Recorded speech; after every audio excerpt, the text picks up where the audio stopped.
Welcome, everyone, to the Dickinson Poetry Series. We are so delighted tonight to be honoring our dear friend Francha Barnard and her book of beautiful poetry. So, without further ado, this is what we'll do. We're going to have Mike Orlock come up and read the beautiful poem that he wrote for Francha. And then Donna and I are going to split our time and each read some of our favorite Francha poems, and then we will have the open mic, and then we'll have a celebration in the other room, and everybody can have a sip of something, and we have Valentine cookies, and we'll celebrate Francha even more. What, Nancy?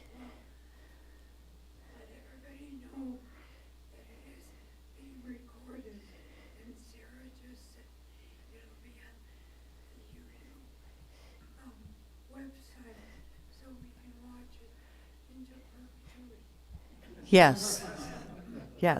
So this will be on the UU website. It is being recorded now, and I know a number of people are watching us live tonight. So welcome to all of you. And Mike, thank you.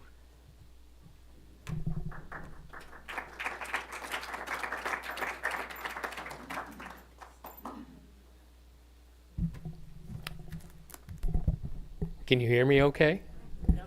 All right, thank you. This is one Francha poem that I wish I hadn't had to write. It's called Francha, Filling Every Room. No missing her then, as there will be now. You can't erase a personality that large, no matter how petite the person, like you can a whiteboard with a swipe or two. That would never do for Francha, who filled every room with the power of her presence. She was the essence of the unforgettable character who knew who she was and what was wanted to move things along when the rest of us were dawdling, as we were wont to sometimes do. She was she was the art of organization personified, with a clarity of purpose impossible not to follow, sure of what was necessary to get done today, what was needed tomorrow. Now that tomorrow is here without her, this county she made so bright and busy with her being seems that much duller and sedate, as if the sun has lost a lick of light, and the lake she loved and lived by has turned to slate. But mourning her would only anger her. Better to remember her by remembering what she'd do. Plan an event, plant a garden, join a march, guide a tour, write a poem, arrange a room. Do something useful. Just choose. And if you'll indulge me, there is one other poem with Francha's name on it that I wrote way back, well before she passed on. We were at right on Door County at night. We were sitting there looking at a moon, and she was telling me all about what the moon meant to her, and I wrote this poem for her called When the Moon Becomes Metaphor.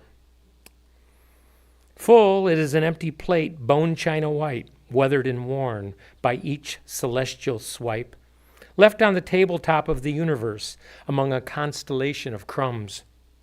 New, it is a playful cat, blacker than night, tucked behind us, hiding in daylight, warming itself on the shelf of space, stretching.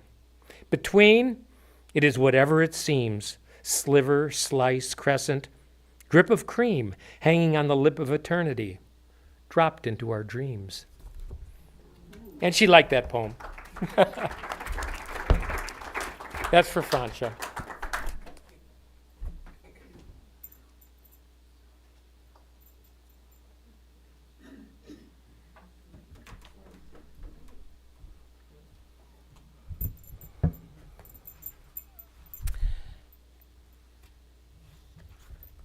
The first poem I have of Francha's I have felt was appropriate to start us out because it is entitled The New UU Mic, and it is in 3 parts.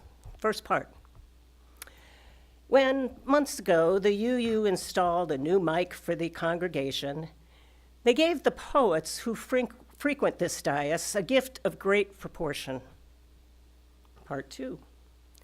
We who live by words, tiptoe ideas onto the page, require one final task for closure.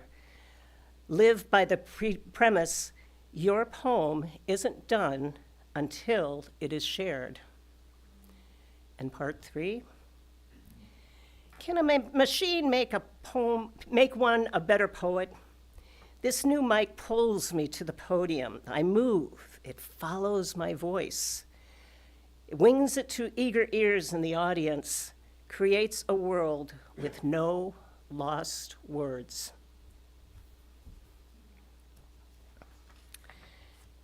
And since she was almost a lifelong librarian and she loved the library, the next poem is At the Bailey's Harbor Library. Your anticipation rises as you enter the tiny 2 rooms of your town's library halfway up the peninsula. Today you browse, choose, sit to read a bit, and the walls fall away. The ceiling recedes. You're hiking the highlands in Scotland, building the Panama Canal, rolling on a whaler in the Atlantic, sneaking through the garden's secret gate, picking blueberries for Sal. This place can manipulate magic, can carry you away on a deep, cozy chair at the price of zero. This place can bring tears, laughter, fear between the covers in your hands. This place tickles your funny bone, twists your temper, pulls at your heart. And it's all yours. How luscious is that?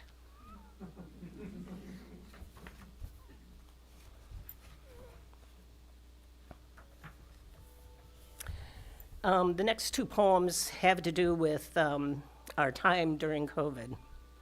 The first one is called Social Isolation. When you're confined to your home, hard enough when you're ill, time becomes malleable. Harder still when you're healthy.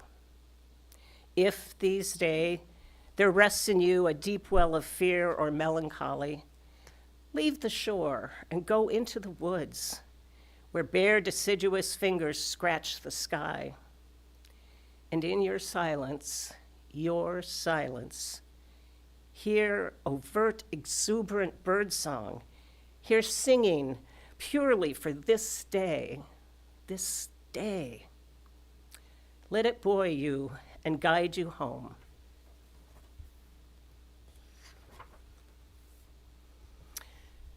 Living alone in a pandemic, directives, Door County, Wisconsin.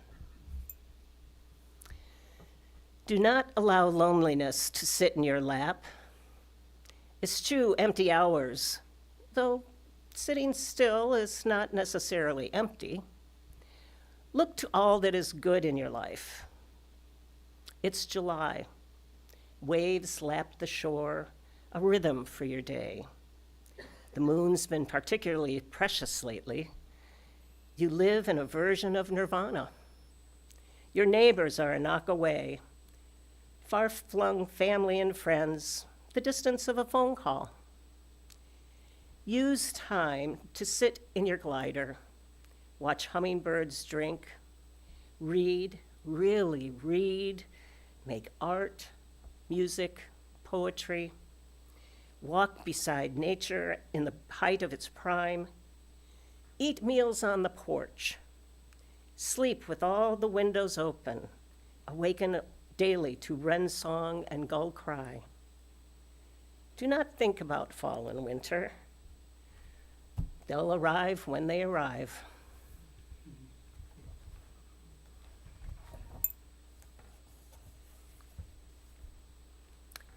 Then came beauty.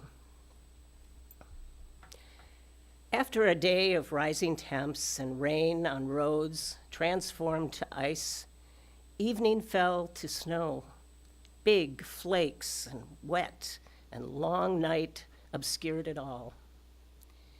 Then came the beauty of Tuesday morning.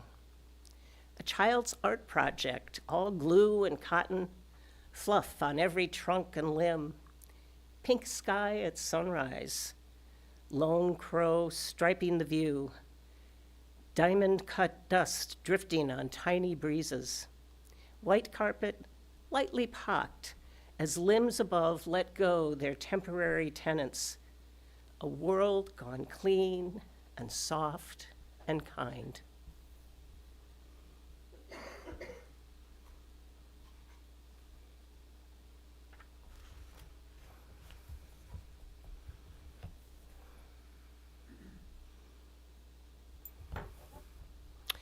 Wind before the storm.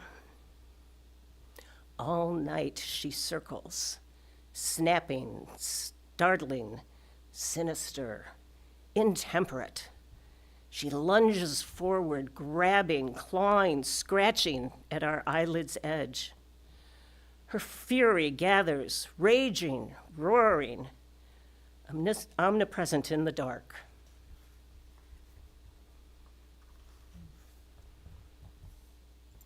Sweet light. What meager sun there was today. Shone early, and then for 5 minutes only, before it collapsed under a sheet of gray. And yet, in those few moments, It spewed pinks and oranges and golds onto the ice floes in the bay, fondant enough to sweeten the hours of rain that ensued.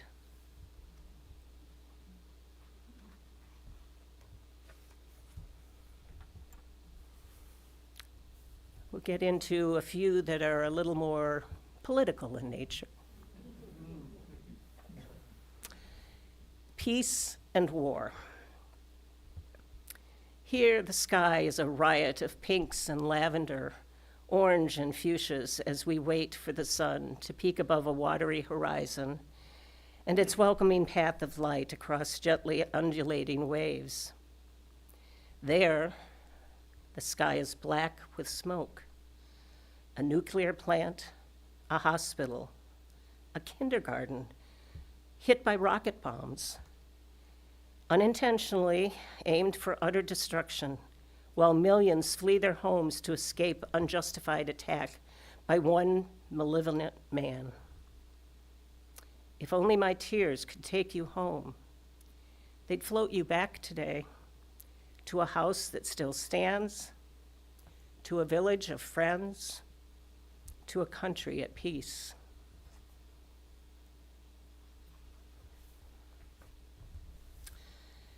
The next one is School Guns, Wisconsin.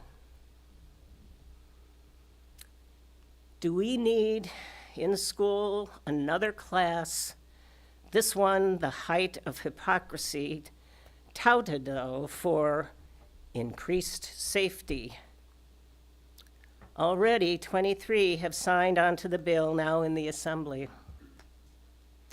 The offer?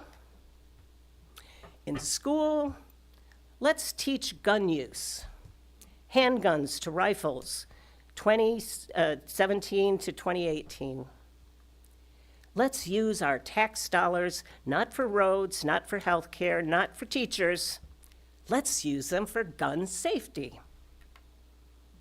Some of us already chose early evening dinners, dining out before social drinking gets heavy, aware that there are handguns in pockets and purses around us. To propose that teens should learn guns as part of their normal school day must be a cruel trick of absurdist comedy, especially when the bill's writer remarks, "Shooting is fun, just like attending a baseball game, only it's not."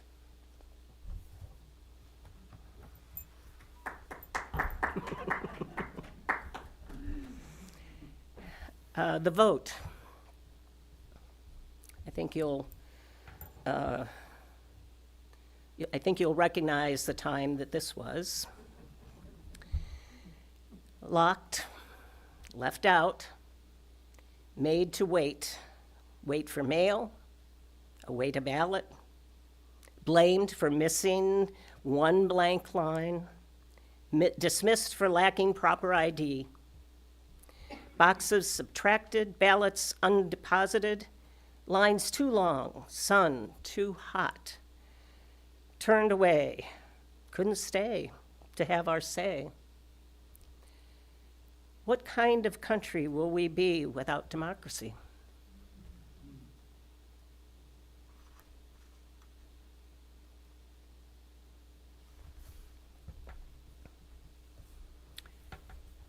Going to a little lighter now. Do you believe in omens? You stand at the glass, watch dawn open on the far horizon, diluted carmines and oranges, and just above freezing, the lake water is thick today. The clock on a nearby wall ratchets the minutes, an ordinary early morning, albeit in subtle tears of beauty. And then, just above the sluggish waves, an eagle skims smoothly by, and this day is christened.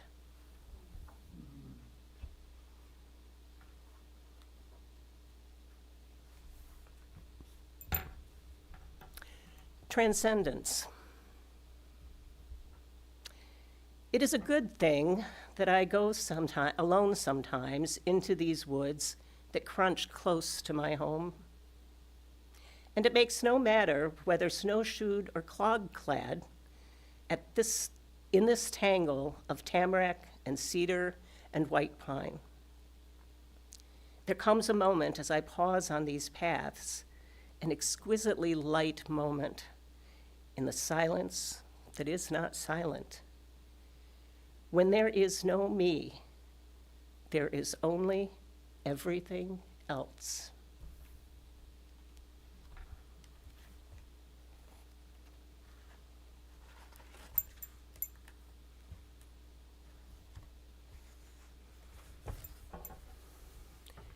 Gravity.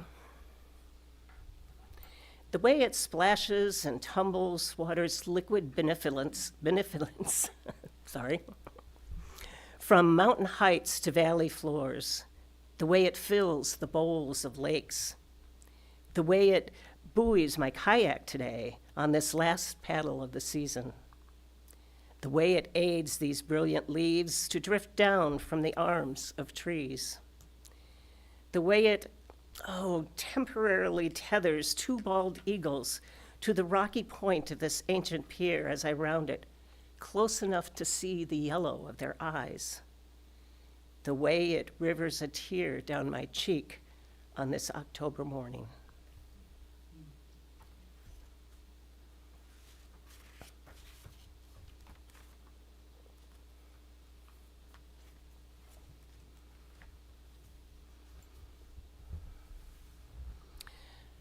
This last one for now is entitled Overlooked. And this was a poem written after Fred Perryman's painting, Distant County Haze. Alone on a stairway wall, inconspicuous, almost incongruous, corralled by the gallery's many large pieces commanding attention, this small oil, two blue-green trees, deciduous, maybe summer maples, stand as if parent and child, the little one leaning in, stand alone on flat ground, unmanicured, a mildly clouded scrim, their horizon. This would be a place too often passed without notice. This would be an invitation to remember the overlooked, to honor quiet, unobtrusive things they call in whispers. Thank you.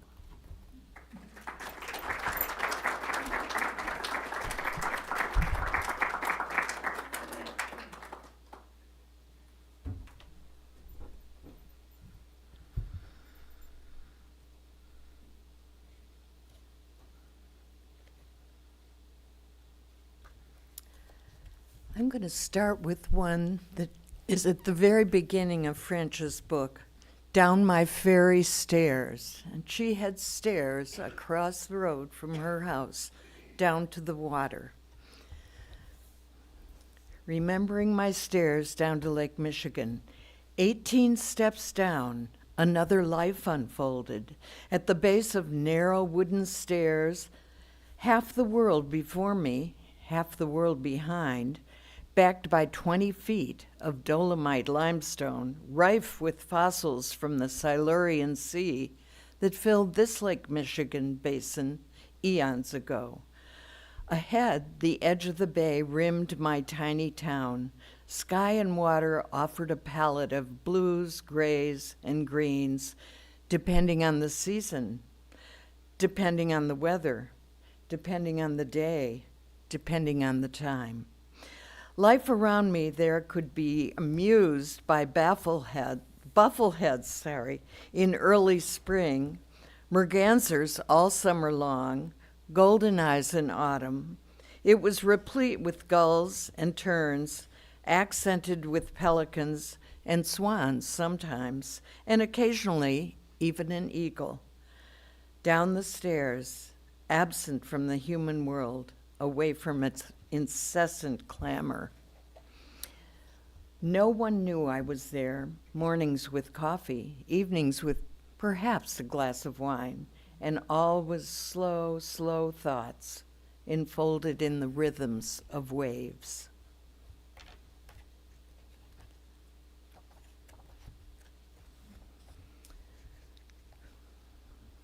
Watch the hands. This was from Birchwood, Scandia Village. They begin each week, as they have for years, save the precious time that COVID stole. Paint near paper, fingers holding brush handles, sometimes just above the ferrule. They load paint on brush tips and land like birds on the paper, some diving, some approaching very slowly, some fluttering down. Wide swaths and tiny dabs, designer lines, and scrubs. The artists of Birchwood bring white to life, and even for those whose speech has been stolen, they're telling stories. Watch the hands.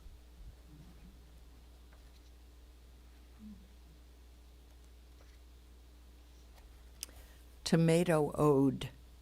To you who give so freely of seed and pulp and juice, to you who let your skin be pricked and sliced and cubed and peeled, to you who stew, puree, and roast, to you of green and orange and puce, to you who tart my tongue, who lush my mouth, who drip my chin, I nod my humble thanks.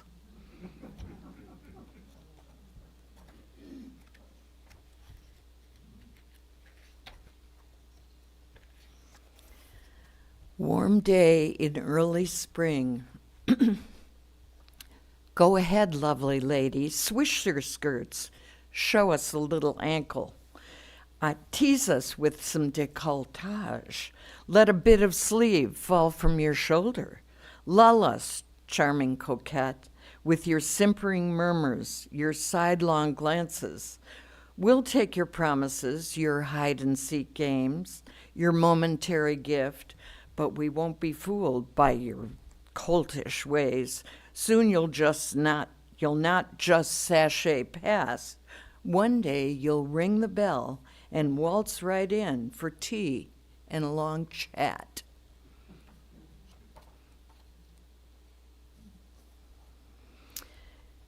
If I could choose, let me die in early October. Let me lie back in this lush bed of sun-struck reds and ochres. Let the wafting breeze release russets and rusts from their tenuous hold.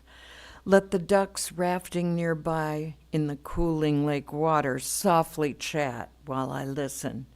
In this golden light, let the last thing my eyes see be these bountiful trees.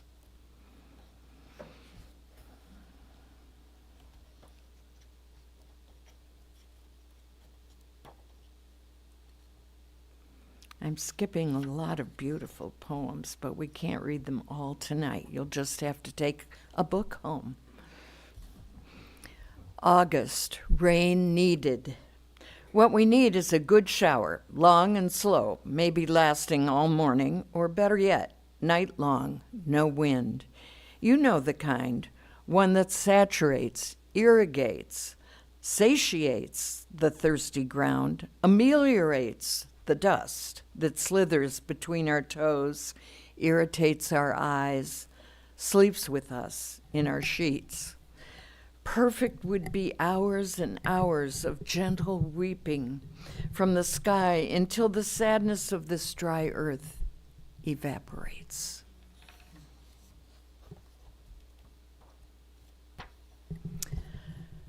Garden in a Garden, Bjorklanden, Lawrence University. Just feet from the bard's lofty stage, where his words wrap summer nights in love and chaos, lies a small rectangle of symmetry. Gates on four sides of a low wooden wall beckon entry to a garden, now fading. Trimmed boxwood hedge balls line paths to a center left open of plantings. The daisies have finished. mere pods now on dry poles. But anemones remain, pirouetting their pinks, nodding on 3-foot stems, and lavender still scents the air. 2 statues undertake their daily tasks, a cherub basketing pomegranates, a young woman ferrying water in a jug. 2 benches welcome, to sit, to be lulled to quiet here in the small corner of order, in a world of growing disorder.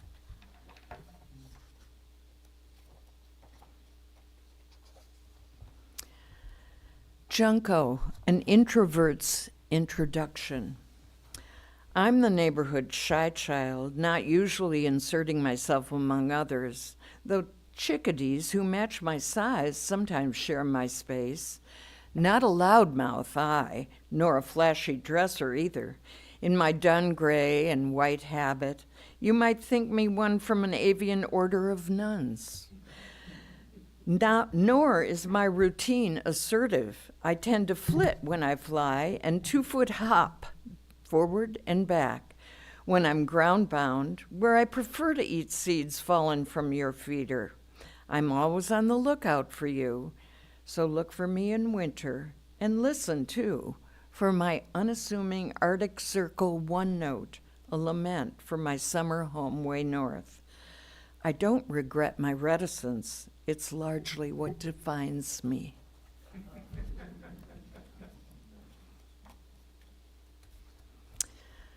Necklace, little sapling white pine, barely tall as I am, trunk only round as my extended thumb.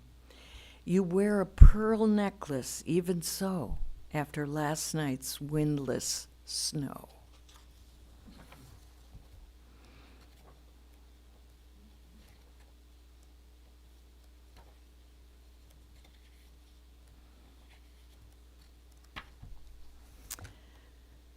First library.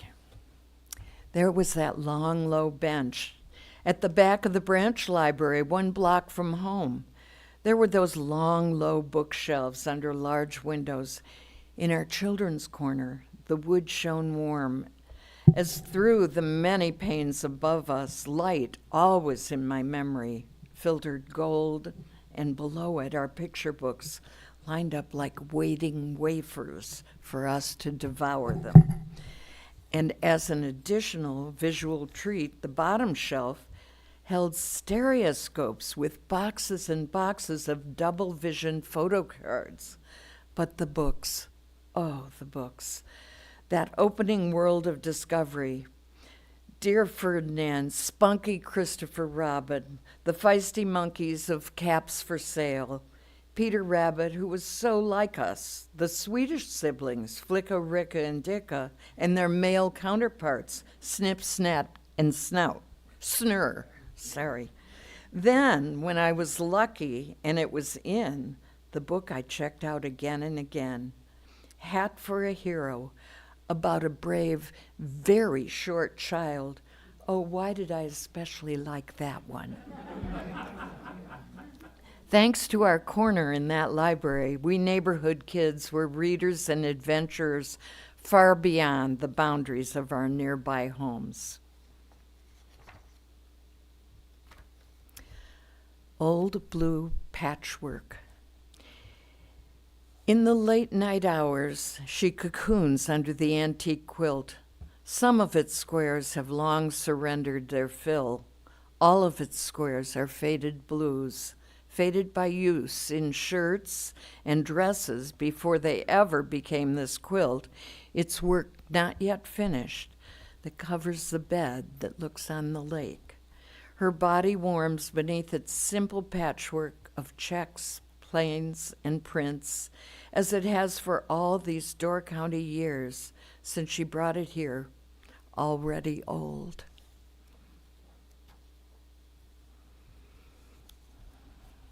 The seat mate. There is a certain luxury in not striking up a conversation on a train. It leaves one free to speculate. Who is this Scotsman of a certain age who sits now facing me in this late afternoon train into Glasgow, umbrella hooked on his elbow, folder in his lap, blonde hair gone that muddy gray, combed along over ears, slim frame, sweatered and suited and tied in the moss gray-green I imagine men of Scotland favor. And the face, such an interesting face, lean, lined, eyebrowed with a thick fringe of unruly white, water blue eyes above, a strong nose and equally strong lips. Could he be a musician going to the city to play? Long fingers with well-trimmed nails hint at that. Too mild, I think, for professor. But then, there are many types drawn to teach. In this city of architecture, could he be an architect? He does appear a detail man. Oh, he's writing in a notebook now, tiny like this one, making, I see, minuscule notations on moleskin pages. I know. He's a poet, and a lefty, too, writing a poem about me as I write one of him.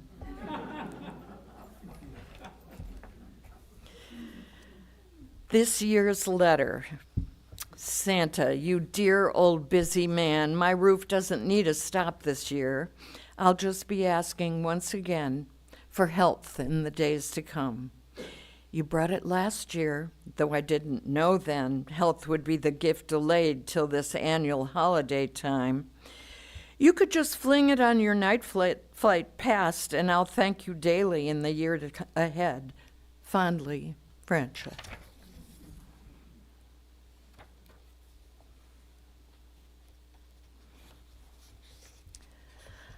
A Beep and a Wave, Bailey's Harbor, 2017. Tutus of ice pirouette near shore this February morning of sun and single digits. Snowbirds have long flown south, and those of us who stay on this frigid peninsula cross paths often. Play, challenge our minds, make art and poems heeding but rarely conceding to winter's vagaries. Walking in town often brings a beep and a wave, unspoken tribute from neighbors of the friendship and the fortitude we share in this tiny town on the lake.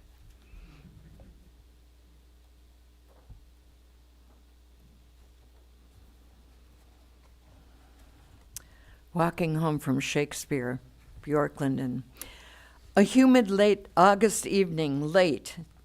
Kate, that shrew, that liberated woman, depending on how you judge her, has filled the garden with haughty angst as Petruchio worked to woo her.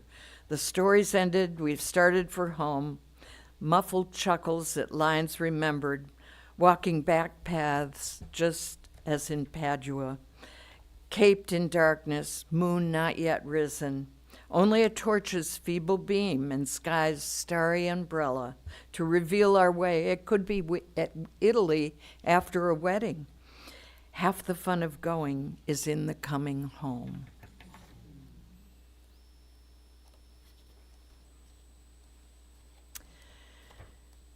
Here.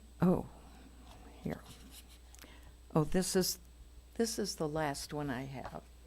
Should I do that now, and then you do your last, and then we'll have the open mic? So let's put all the Francha poems together then. I do begrudge losing dappled days. The lake has eaten my fairy stairs, at their entrance a low cedar archway. Down first, 8 narrow steps, the cliff wall, karst cracked, so close I could touch it. A turn at the landing to a view of our bay. Down 10 more, then to a paltry stone beach, and my kayak kept there to turn, float, and go. Gone now. August and September swimming in sun-warmed waves, rough stones for our sand. Gone coffee, mornings on the bottom step. Wine on numbered, smidgy summer evenings. Gone too, private or step-shared, sunrises, moonrises, some scarlet on water. Gone that space, away from the world, where silence ruled on waveless days. gone that extravagant decade of poetry, not written or spoken, but lived.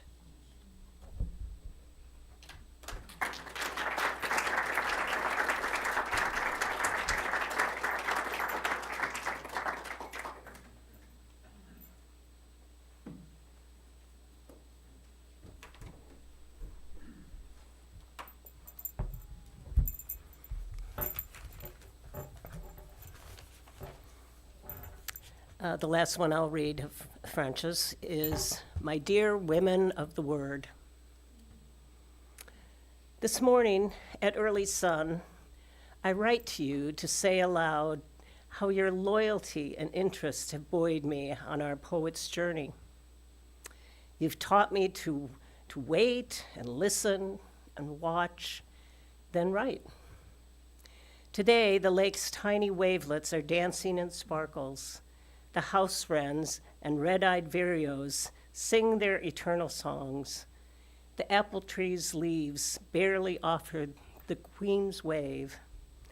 How could there not be a missive for you in this soft air?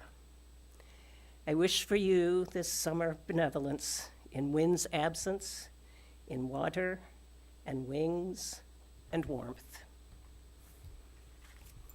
Thank you.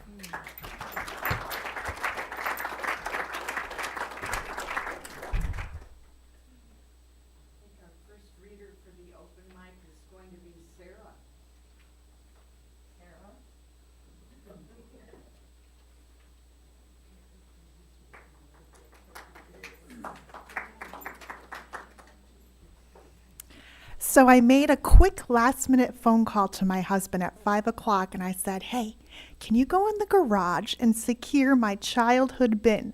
There's something in there I need. And he delivered. I met Francha at the UU Gallery Art Speaks event, which she was with right on Door County, and we have a UU gallery here that changes once every 2 months with a brand new art gallery show, and she would come with anyone who wanted to come and look at the art and write. And when I saw her, I was taken aback to a grade schooler.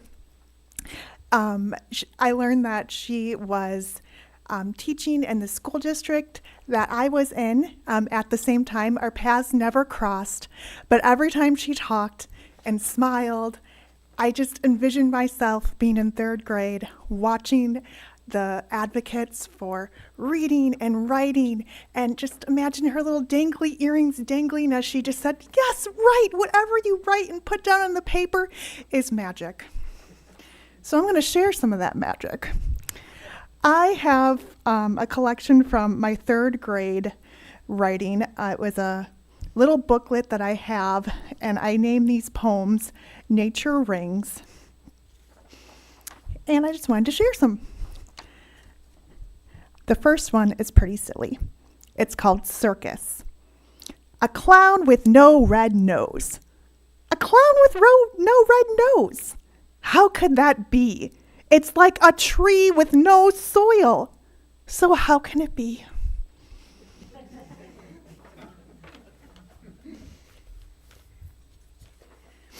And these are my last ones, and they're a little ode to her love for nature. Wind. I hear the wind blowing, and I see the leaves moving, the trees moving, and it sounds so nice. Birds. Birds up a tree. Birds like to fly free. Birds like to sing a song in the winter or the dawn. Birds like to sit in the shade on a sunny day. Save the earth. The earth is our land. The earth is our home. We have to help save it. If we don't, who will? Thank you for all the lessons you gave us, Francha.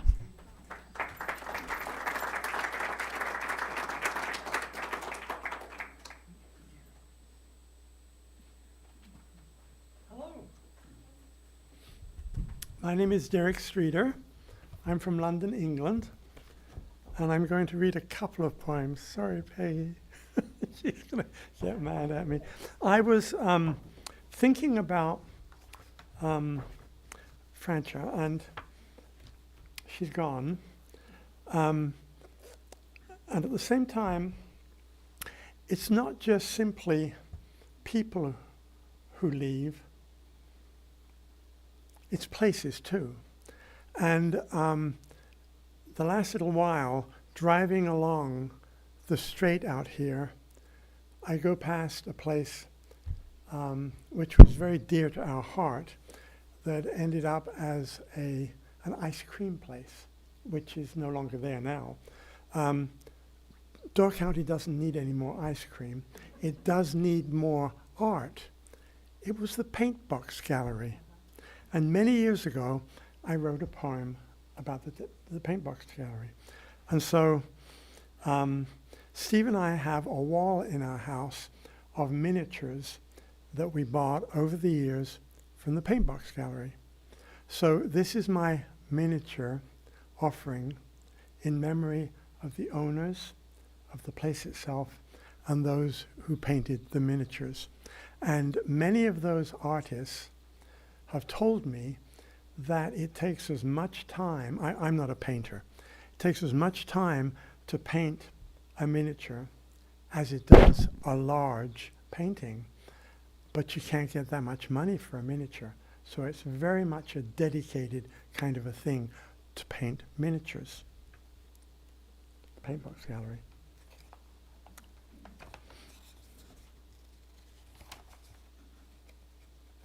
And then I'll read the poem I came to read.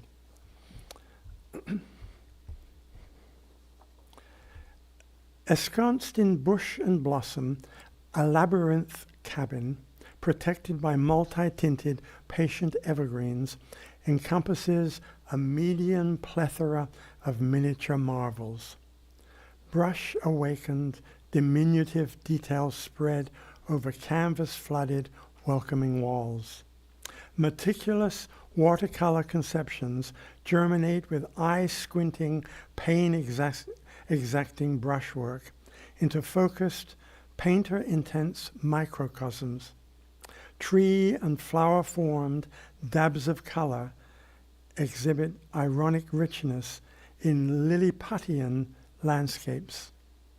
Tiny, multi-layered, enameled scenes, minute morsels of water, oil, acrylic, superb restorations, lovingly labored, dwarf clay vessels in detailed diversity. The paint box incandesces with artistic mini-abundance. An elfin treasure spring of never-ending sagas immerses in calm, bestowing, healing balm. This is what I want to read. This is a two-part poem. We're in a transition in Door County right now from spring, hopefully not from spring, from winter to spring. And hopefully it will continue to get warmer, but I fear we're going to go back down again. That's okay. So this is the first part, which is about winter. Plows build shouldered profusions of snow, roadside ramparts suggesting winter's warriors, relaxing pastures from summer's flowering frenzy, welcoming this peaceful pace, snow-hushed. Snowshoe tracks, woodland bound, suggest leisurely motion, adventure intent, disappearing into ivory tundra, life paused, gathering stilled nature's dreamy delights. Bare brown branches in seasonal solitude expose welcome wells of lingering hope. Poised cardinals persist with cheery song, and dreariness drifts away into snowy oblivion.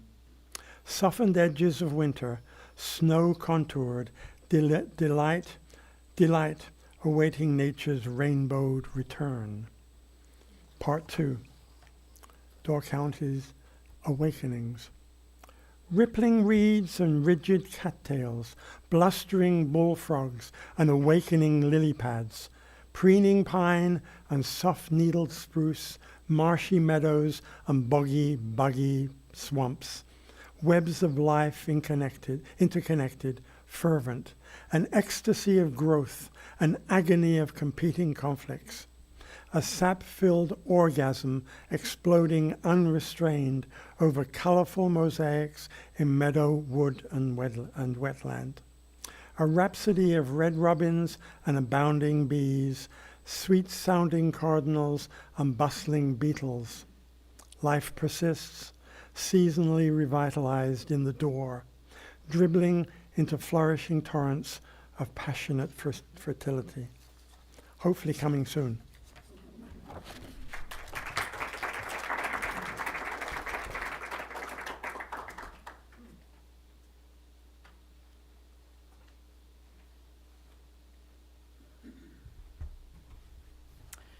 I just want to say a couple things about Francha.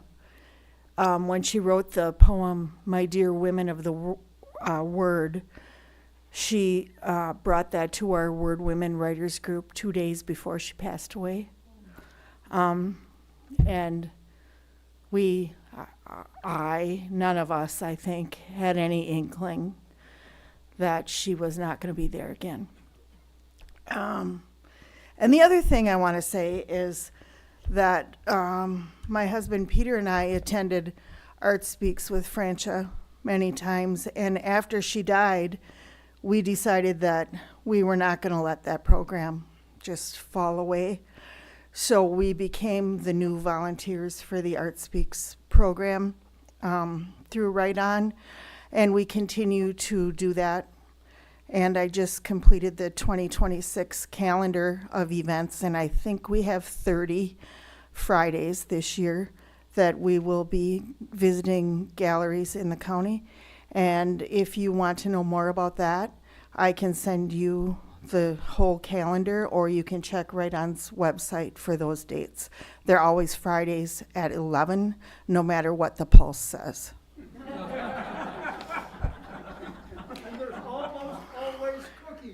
Oh, yeah. And I always bake, so if you need that. I think that's why the group has grown, but maybe not. I don't know. Anyway, I was looking at my granddaughter the other day who just turned 13 and thinking about the makeup that they all wear when they're 13 and how too cute she is. And I decided that I was going to bring my teenage makeup poem tonight. No bold hussy lives here.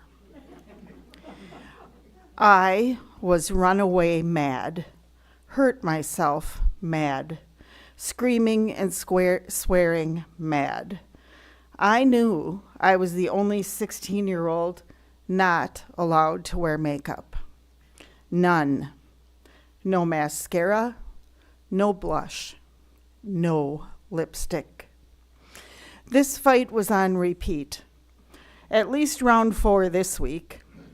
My mother, with her 4th grade education, did not understand peer pressure. She did not wear makeup. She did not understand popularity, did not understand my need to fit in. I would have locked myself in my room, but there was no door to my room. No privacy in the rundown rented house we could afford, and no money for makeup either.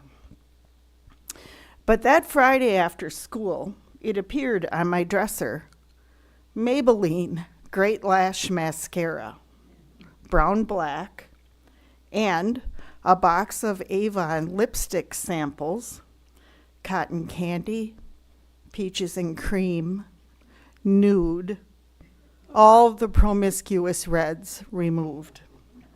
And the rules, not for school, never for church, only for special occasions and Friday night dances, and be home by 11 sharp, or else.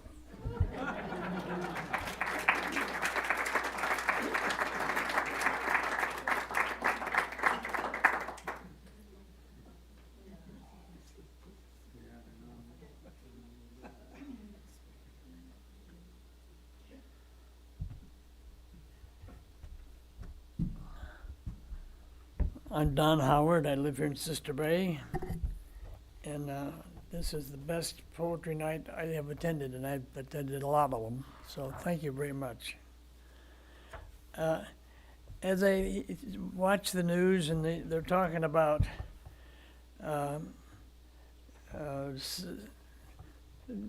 constructing data centers, and people are objecting and other people are hurraying and all, it occurs to me that the best data center of all is the human brain.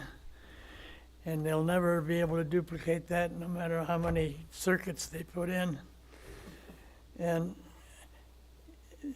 this, I want to do two short ones here. The first one is entitled Senses.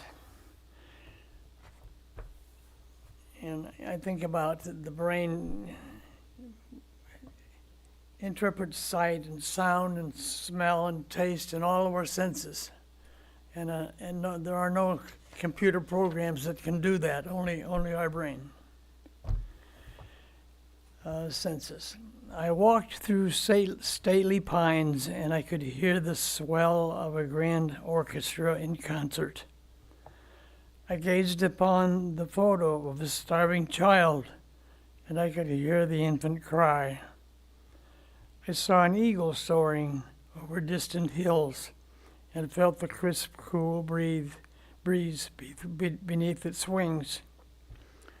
I heard a coyote howling in the night and felt the chill of life and death pursuit.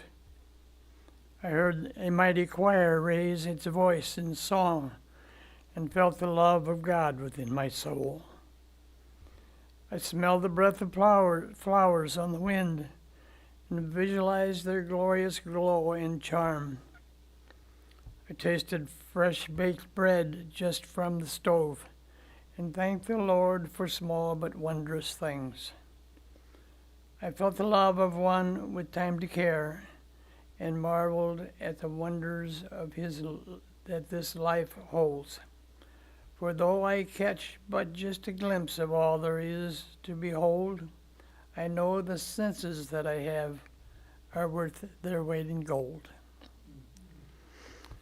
And the other one, which is similar to that and has a lot of the same thoughts in it, is entitled Treasure of the Day. We miss so many of them often. Oh, fleeting treasure of the day, how often you elude my grasp. Shadows dancing in the sun upon a wall. The warmth of coals left glowing near the hearth. Bright papers crumpled in a garbage sack. Rows of books on whose pages hold the essence of men's lives. Children's voices breaking through the silence. The feelings of those close offered in expressions on each face. O fleeting treasure of the day, elude me not as I go forth. Bring to my ears the sounds of your creation. Winter's brisk winds whispering in the pines. Juncos singing soft against the snow.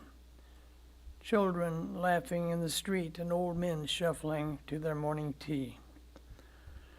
O fleeting treasures of the day, caress my eyes and ears with meaning. Let me not proceed enchained in selfish pride. Play upon the drums within my head the songs of life most precious for this time. A cry of pain within a neighbor's eye. A loved one's silent plea for me to speak.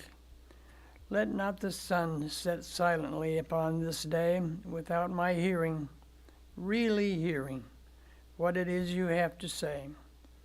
'Tis I who shut you out, who trade you for thoughts of yesterday and dreams of tomorrow, while time most precious of them all stands still for none, as it moves on to expose the presence of another treasure for those aware enough to grasp the beauty of the day.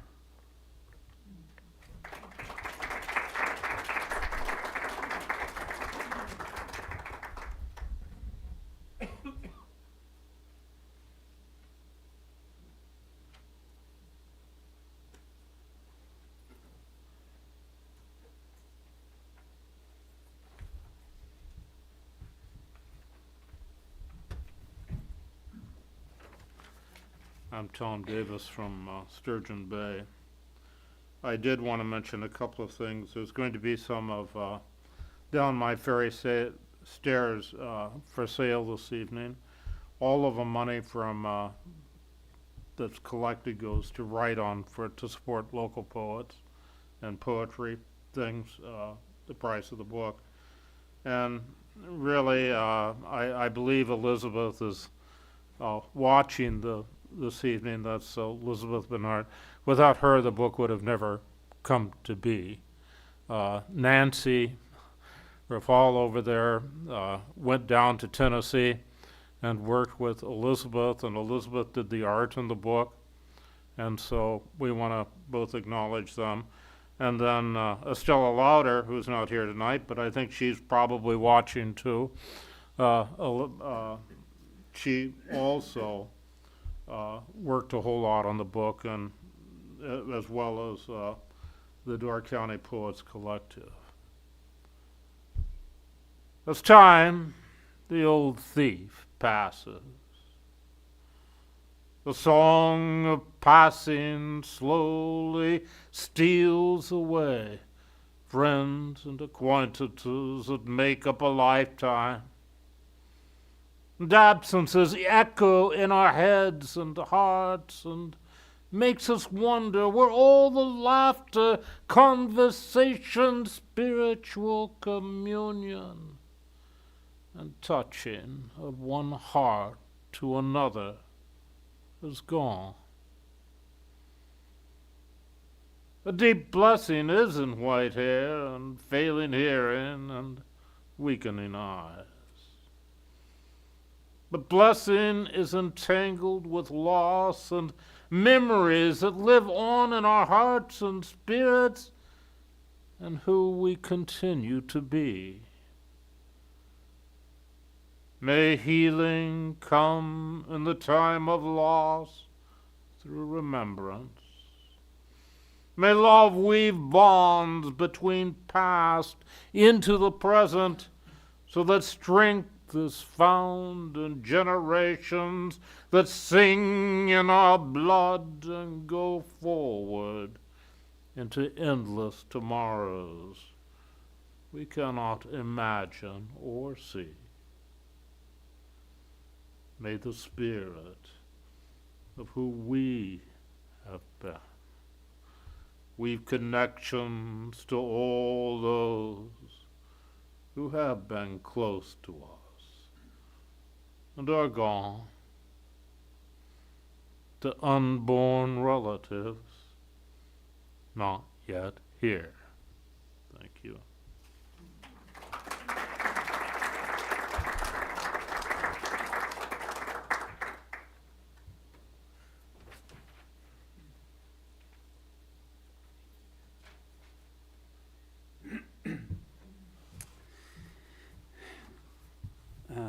Good evening, everyone. My name is Al DiGenova, and I know a lot of you. It's nice to be up here.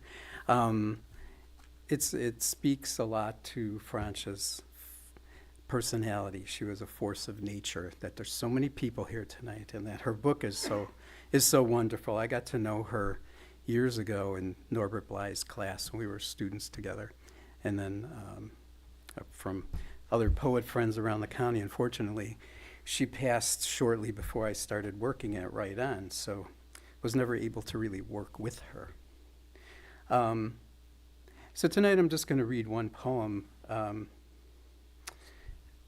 We're just about at the anniversary of my mother's passing, and I thought I'd read a poem that I wrote for her memorial service. Doesn't really have a title. It's part of a series of poems, so it's actually number 11 in the series. But it alludes to my mother's favorite movie, which was The Sound of Music. So I'm sure many people here remember that movie, but some people may not. Anyway, at the end of the song, Doe a Deer, Julie Andrews hits the last note, and then she takes it up an octave and holds it to the end of the song. So this is the poem. I remember you with the hymnal yours the soprano voice ringing out above the congregation.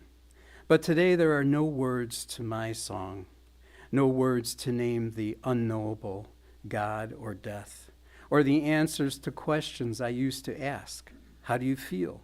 What did you eat for breakfast? I sing along with one of your DVDs. Do, a deer, a female deer, re, mi, fa, sol, la, ti. And I'm waiting for resolution, the scale at its end. That last note wants to move, to lead to you. I hear your voice in the neatly folded pajama top at the top of the laundry basket. In the Mediterranean cookbook I read with my wife.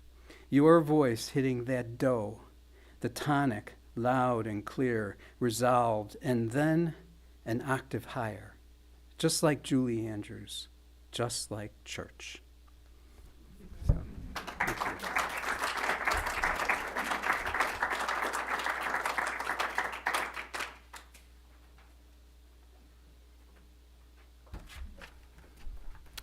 Good evening. I'm Maya Urisic, and I wish I'd known Francha better, but I actually only met her once.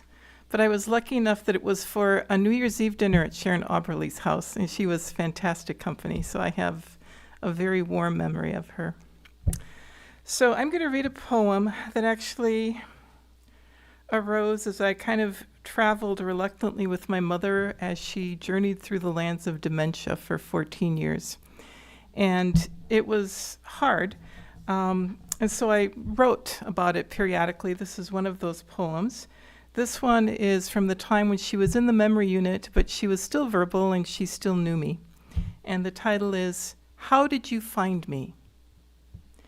Every time we visit my mother, even if we've just seen her the day before, she asks more than once with sincere amazement, How did you find me? How did you know I'm here? After a while, I realized she kept asking because she's unsure where she is, and where she thinks she is changes from visit to visit and even during the same visit. Sometimes she thinks she's in a hospital. Other times she believes it's a boarding school, still others a hotel of some sort. But one thing we know for sure, she never thinks it's home. She sometimes remarks how odd it is that the furniture in her room is just like the furniture she has at home. Even the bedspread is the same, as are the pictures on the walls. I'm not sure whether it's a curse or a blessing that she doesn't remember it's been 30 years since her mother died, or a decade since the collision that killed her husband. She usually wonders whether we've seen them lately, or starts saying she'd better go pack so she's ready when my father comes to pick her up, as she just talked to him earlier and he said he was coming. And even though I've never smoked, she routinely inquires, do you have a cigarette? And when we take her out to the area designated for smoking, between puffs, amid nicotine and tobacco fumes, she repeats over and over, this is living. Now I feel alive. She hasn't asked for a cigarette for a while now. Perhaps her love of smoking is another of the things she has forgotten, or maybe she no longer enjoys it. Maybe it no longer makes her feel alive and she just doesn't see the point. I don't bring up cigarettes. I'm relieved. I no longer have to buy them for her at the liquor store. I add smoking to the list of things that I'm glad her mind has let go of, like her objection to my marrying a man who was not Croatian, or Catholic, or even a doctor. She no longer remembers the years of strongly expressed disapproval and loves him dearly and tells me I'm lucky to have such a good husband. So how do we find her? Each time we are surprised anew at the ever-shifting ways her mind has reassembled the pieces of her life since the last time we found her. Thank you.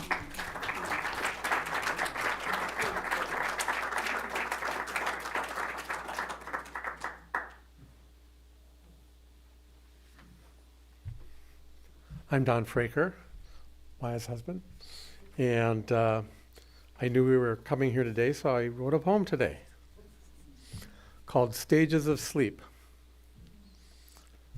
A nap's a bit illicit, a joy, felicitous fun, But when it comes to night sleep, oh boy, it's kind of a chore to keep a clockwork grind, to snooze on time and snore, to take a preset leap into the dark until the sun or alarm tells you your too brief pause has run its course.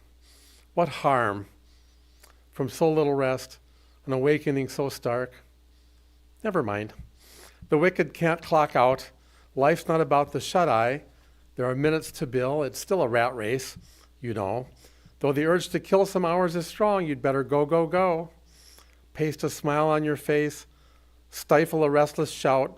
Fight, fight, fight. Don't let any gainful opportunity pass you by, not until you expire, or at least, if you've built up some stock or laid some dollars aside, until you retire. Then you can lie down without a clock menacing your rest. Enjoy a feast of naps. Happily glide into slumberland each night. Just wait and see. That'll be the best, unless you have to pee.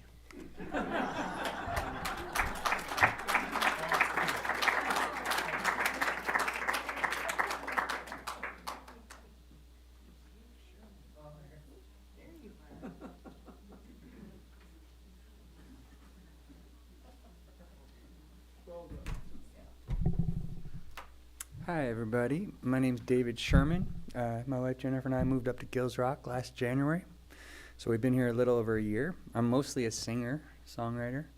I came to the last one of these, and I spoke a couple of my lyrics, and I was wondering about if I was breaking the rules, if I'd be singing a song in a poetry reading, if I'd be cast out. So I'm going to do a little experimenting with that. The first one is a song I wrote. I'll be speaking it. It's called Bird of Stone. It's hard to be a bird made out of stone, ever in a garden watching others come and go, waiting for the sun to loose my wings, hoping for the rain to make me sing, to make me sing. To make me sing. Year after year, in the starlight and in sun, wind, water, hot and cold, I'm not the only one. I'm only getting old. The shadow of the sun upon the dial, the way you look away through me, a breeze, a sigh, a smile. Car tires cry a distant, ebbing song. Katydids and crickets on the lawn. And on, and on, and on, and on. I'll still be here, eroding slowly when you're gone, reflecting on the pond. There's nothing that is wrong.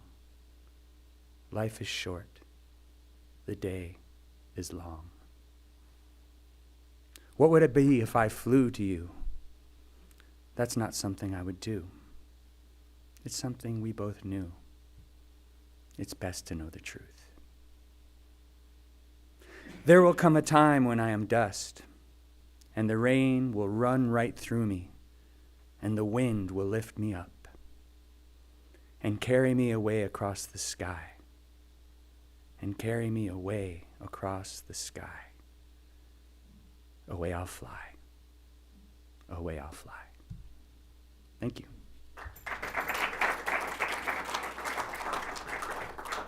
And this one, I was inspired by your reading. You practically were singing, so I don't feel too bad about singing. And then I believe your poem referenced the sound of music and the major scale, so I just figured I'd mention that in this one. This has like a little musical joke in it that has to do with solfege, as they call it when you're studying it, do, re, mi, fa, sol, la, ti, do. It's called Variations on a Theme, which is an idea in music when you're working on composition in classical music. There are pieces called Variations on a Theme, which is where they take the same melody and maybe play it backwards or do something that's kind of technical to it, but it's not particularly innovative or new. I guess it is new, but it's based on an old idea. And so the idea of this poem or song was that a breakup, a romantic breakup, is kind of like a variations on a theme. It's not anything that hasn't been done before. And I'm going to sing it. As the